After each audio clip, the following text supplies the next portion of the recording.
Hi, everybody. All right, welcome back to another episode of Called the Homeschool. We are just a week into the habit challenge that we are doing in Mama's members, and I am having so much fun. To be honest, I was a little bit worried for myself, just like as you're committing and you're growing and you're putting yourself out there for growth, which is sometimes uncomfortable. And so I love doing stuff like this with the community, with the support and all those fun things. It is really helping me personally to take baby steps in creating who it is I know I have the potential to become. And I love it because it's such easy, manageable steps, and we're doing it as a community, and it's a ton of fun. So I will be doing this twice a year. The next one will be in the fall, and will get us ready for No Yell November. So if you are really wanting to kick the habit of yelling, you know that's the person you want to become, is a really patient mom who doesn't yell anymore, but you need some baby steps. You are definitely going to want to be participating in these so that when No Yell November comes around, you won't even have the desire to yell anymore. So anyway, you're going to want to check that out when we do it again. Okay, I have been thinking so much about faith. Faith is a hope in things unseen. We're going to dive into the scriptures today and read a little bit about what it says about faith. So first we're going to jump to Hebrews chapter 11. So in this, I love this. I can't even remember the first time I saw this, and it just jumped out to me. And what I have highlighted in my scriptures is just by faith, by faith, by faith. And it was blowing my mind. So verse 1, now faith is the substance of things hoped for, the evidence of things not seen, right? And then it just dives right in verse 3. Through faith, we understand that the worlds were framed by the word of God, so that things which are seen were not made of things which do appear. Goes into by faith, Abel offered unto God a more excellent sacrifice. In verse 5, by faith Enoch was translated, that he should not see death. Verse 6, but without faith it is impossible to please him. For he that cometh to God must believe that he is, and that he is a rewarder of them that diligently seek him. Then it continues with different people in the scriptures. By faith Noah, being warned of God of things not as seen as yet. That's a good one, right? The faith of Noah to build an ark in the middle of a desert, right? That seems probably took a lot of faith to say, oh yeah, an ark can make sense in the middle of the desert, right? By faith, Abraham, when he was called to go out in place which he should after receive for an inheritance, obeyed, and he went out, not knowing whither he went. By faith, he sojourned in the land of promise, as in a strange country, all the places he dwelt, right? Through faith, also Sarah herself received strength to conceive seed, and was delivered of a child when she was past age. Isn't that some major faith, right? Continues on with faith with Abraham. When he was tried, offered up Isaac, that he had received the promises. Goes on, by faith Isaac blessed Jacob and Esau. By faith Jacob, when he was dying, blessed both of his sons Joseph, and worshipped leaning upon the top of his staff. By faith Joseph, when he died, made mention. By faith Moses, when he was born, and this is great, he was hid 3 months of his parents because they saw he was not a proper child, and they were not afraid of the king's commandment. By faith Moses, when to come of years, refused to be called the son of Pharaoh's. I'm mixing some of these up. You get it, right? Moses had to do all these things by faith. He overtook Egypt. Through faith, he kept the Passover and the sprinkling of the blood. By faith, they passed through the Red Sea on dry land. By faith, the walls of Jericho. By faith, the harlot Rahab perished not with them that believed. Who through faith subdued kingdoms, wrought righteousness, obtained promises, stopped the mouths of lions. So, by faith is how all these amazing people in the scriptures did the awesome things that they did. So that is in Hebrews. And then I want to jump to Ether chapter 12, where it dives into some other people and their faith. So this is chapter 12. And let's see. And I love this. In verse 6 it says, for you received no witness until after the trial of your faith. For it was by faith that Christ showed himself unto our fathers. Number 8, because of the faith of men, he had shown himself unto the world. Let's see, number 10, because it was by faith that they of old were called after the holy order of God. Continues on, wherefore by faith was the law of Moses given. Verse 13, behold, it was the faith of Alma and Amulek that caused the prison to tumble to the earth. Behold, it was the faith of Nephi and Lehi that wrought the change upon the Lamanites.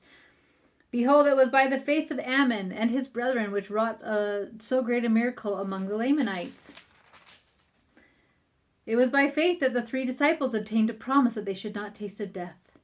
And so it just continues to go on and on. By faith, all of these people, the amazing things that they did. And it's not even going through everyone in the scriptures, obviously, but it's showing you that they did all of these things through faith. And I love, again, I'm going to say it in chapter 12 of Ether, verse 6, at the very end of it says, "For you received no witness until after the trial of your faith." You do not have the miracle until after you've had the trial of your faith. And that's where it says in verse 18, "And neither at any time hath any wrought miracles until after their faith." So we have to have faith first, and then we can have the miracle. You must go through the trial before you get the reward, right? In Joshua 3, it was talking about Joshua leading the Israelites to the Jordan River, I guess just Jordan. But in verse 13, it says, "The miracle didn't happen until all of them had faith to get in the water." So as you can imagine, if you are standing in a river and as the first few people go through, you may be worried that nothing is going to happen. It isn't until, quote, "the soles of the feet of the priest," end quote, were in the water that the miracle happened and, quote, "all of Israel passed over on dry ground," end quote.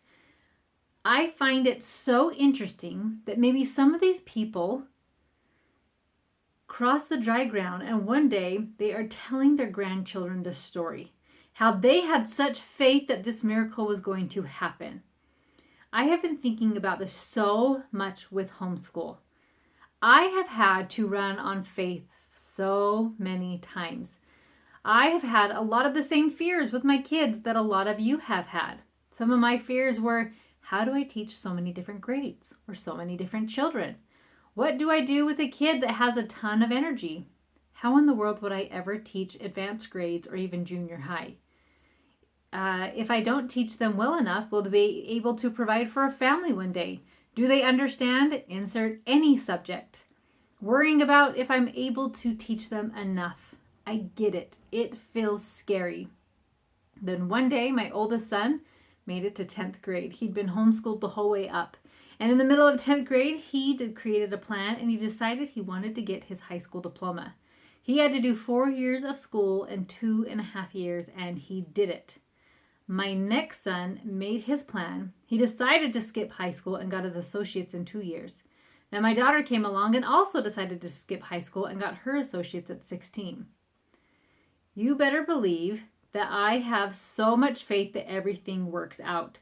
I had faith in these children, and now I've got to witness the miracle of the things that they were able to create and that they were able to do. Because I have 3 very different children with different strengths and weaknesses, and they are all figuring out their path, it took so much faith. But guess what? I no longer have faith that a homeschool works, because now I know. And I have a full understanding and knowledge that it does. I know from experience now that having a solid relationship with my kids was the foundation so that we could figure out an amazing plan together. I know I am their mother for eternity, and I get to always teach them, so I can stop worrying that I have to teach them everything before they leave the house.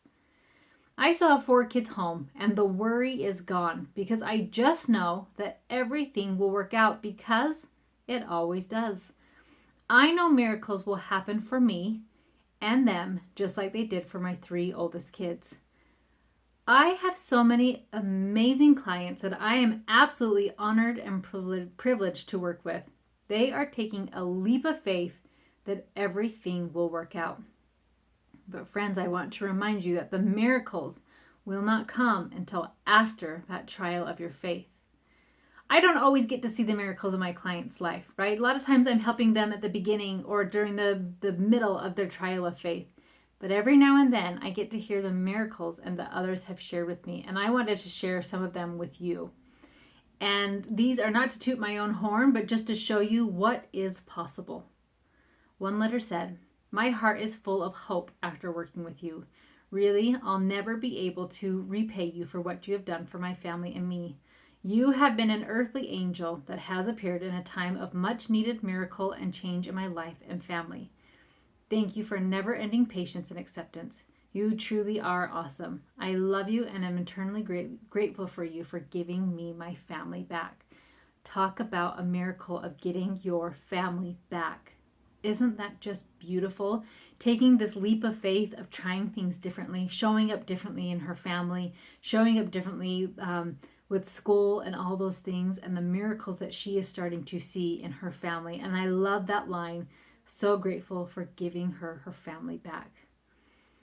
Another mama who completed the No Yell November challenge said, there was a lot less noise. Seems like when I'm quieter, they are calmer and quieter as well.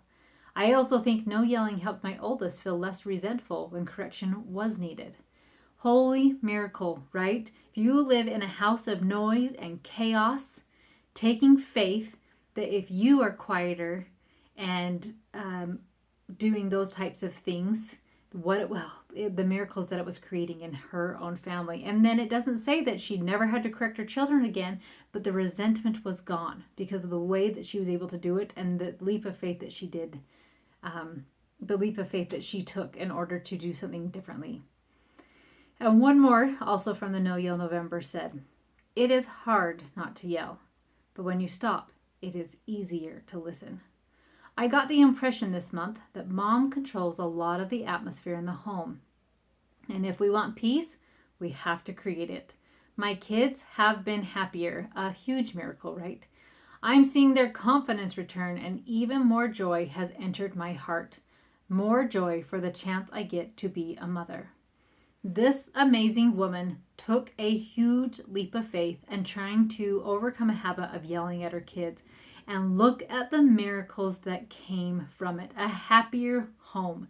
Her children are feeling more confident. She is feeling more joy. That is what is on the other end of a trial of faith, are some of these amazing miracles. These women are amazing and are taking the tools I've shared with them and stepping in the water of Jordan with a whole lot of faith. They are starting to see miracles happen in their homes. Friends, I invite you to take a leap of faith. And if you're not ready to make a big jump on your own, borrow my faith in you. Because I know, like it says in Luke chapter 1, verse 37, for with God, nothing shall be impossible. Nothing. When I read that verse one day, it put me in a stupor of thought of the word nothing shall be impossible. I just sat there thinking of passage after passage of scripture of the mighty miracles, and with God and having faith, nothing shall be impossible. So I want you to take faith in building relationships with your children. Create a thriving family, and your home and homeschool will thrive and see many miracles.